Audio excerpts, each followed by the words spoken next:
Hey, this is Rob Rains with Powerful Identity. Welcome to module number 2 in the Powerful Shifts in the 7 Shifts program, where we deal with the 7 powerful shifts that help us change our identity uh, and allow for massive change. The second module is Powerful Language, and I'm excited about this one for a couple of reasons. First of all, because of the power that it brings, the real ability to change that this brings to the fore fairly early in our process. And the second reason is because, unlike some of the other shifts, power language is one where the amount of work required is very small. The effort required to make this shift is fairly small, but the return on that effort is huge. And so it's going to be a lot of fun to see and watch those changes happen very quickly as you change your language. So let me first define it and then jump in and give you some examples. Powerful language is simply a shift away from using the language of a captive to using the language of a captain. It is mentally, emotionally, and verbally shifting from the passenger seat to the driver's seat and putting us in control. This includes with the subtle language that we use about ourselves and to ourselves, as well as the language that we use to others to describe our journey. As we're talking to ourselves, the things that we say have an effect on our subconscious. And our mind, our subconscious mind rather, does not filter through like our conscious mind does.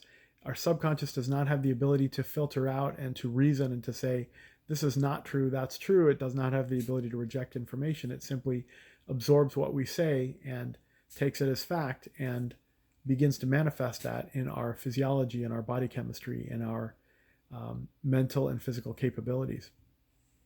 So let me give you some examples now. In my journey, my goal was to shed excess weight. I was about 200 pounds overweight, and I shed that 200 pounds in about 15, 16 months. And I did this by changing my eating habits that I had tried to change for 25 years before that with no success or very little success. But I was able to do this in part by changing the language that I used around food and around my eating habits. For example, I stopped using the phrase, I can't eat that. And I replaced it with the phrases, I don't eat that, or I choose not to eat that. This was my way of sending a subtle signal to my brain that said I'm in control. I'm the one making the choice. It's not that I'm unable to, I can't eat that. It's that I am choosing not to. I am making a choice. I no longer do that. I'm not someone who does that anymore. I'm not someone who eats those things or drinks those things. And by doing that, that helped me to feel more powerful, more in control. Not just feel that way, but I genuinely was. I had more control because I was exercising more and choosing to at each moment of each day. I also stopped saying things like, I think I probably ought to do that. I might want to do that. And began to use very firm language like, I commit to do that. I will do that. I promise I'm going to do that. And that commitment language, that will language makes a huge difference. Again, it tells our brain that we are going to find a way to do that. When we begin to talk to ourselves in that way or talk that way about what we are going to do, our brain begins to silently look for ways to make that happen. So we can say, I'm going to reach this goal. We don't necessarily have to have all of the how in our minds. We know the what. We know what we're going to do. We may not, and we know why we're going to do it, but we may not know the how, and that's okay. The how will come. Our brains, we have sent a signal to our brain and given it a command, and our brain will begin to look for the how. It will open itself up. It will tune in to look for the how over time. But the goal, the end goal, that result, that destination plugged into the GPS has been put in there. As soon as we say, I will do this or I commit to do that, that's plugging the destination in. Just as, in fact, with this analogy, when you plug the destination into a GPS, yes, you have the ability to look up the directions. But typically, as you're looking at the GPS in its default mode, You only see the next thing that you need to do. You know that in 300 feet you're turning left, or that in 7 miles you're turning right. You don't know the 2 or 3 steps beyond that. You simply know the next step. The how is hidden. It's in the background. It's something that the GPS finds and gives to you, feeds to you a piece at a time. But the destination, it's your job to feed the destination into the GPS, and that is how the GPS finds the how. In a similar manner, your brain is a machine that is programmed. It's a wonderful, miraculous biological machine, not a machine of metal and wires, but of biology. And it is also programmed in part by your language. And when you say, I will do this, I commit to do this, your brain picks that up, takes it as a destination and says, okay, let's find the how, and begins to look for that how and begins to feed it to you bit by bit. And it will come to you as sudden strokes of ideas, a moment here, a moment there. Maybe it comes during a prayer or a meditation. But the point is that how gets fed to you. It gets given to you piece by piece, line upon line, and you eventually fill in the blanks and over time say, I know how I need to do this now. That is how powerful language is.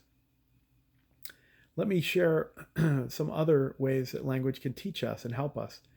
When we catch ourselves using words like should or shouldn't, ought to, ought not to, when we're talking about our program, whatever our journey is or our change, in my case, I would catch myself saying something like, I shouldn't eat that, or I should have prepared my food. I should have or shouldn't have.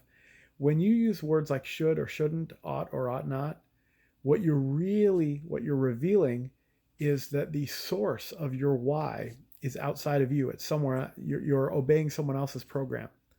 When you say, I should have eaten this way, or I should have gone running, or I should have written that, you're saying there's an expectation that exists outside of you. Somebody else has a why. Somebody else wants you to do it, but you secretly really don't yet. Maybe you do, but maybe not enough. And instead, what we need to do is say, I want to do this. I deeply need to do this. And I commit to do this. When we do, this language, again, makes a change. So using language of should or should not, ought or ought not, is it's not necessarily something that you want to quickly replace. It's just language that should throw up a red flag that says, hey, I need to dig deeper to find my why. I need to really come up with a why, to know exactly why I'm doing what I'm doing, and make my own program. I don't need to do what someone else wants me to do. I'm going to do what I deeply want to do, genuinely want to do, to become this new identity. And as we make these changes, using the language of a captain, not a captive, using language of commitment, not interest, and then using the language of moving forward with our own why, the language of my burning why, those lingual changes in language and syntax, make a powerful difference. They program our mind with that powerful destination and help us get there quicker than we would in any other way. Again, I'm excited that you're joining us for Module 2 for Powerful Language. I welcome you. I encourage you to reach out via Facebook or text for support, and to share your triumphs, to write those down in your journal so you've got them, and share them with me and with our team so that we can look at those as well and rejoice with you in your triumphs, and also reach out in your struggles and help you out. Thanks so much. Again, Rob Rains with Powerful Identity. Make it a fantastic day.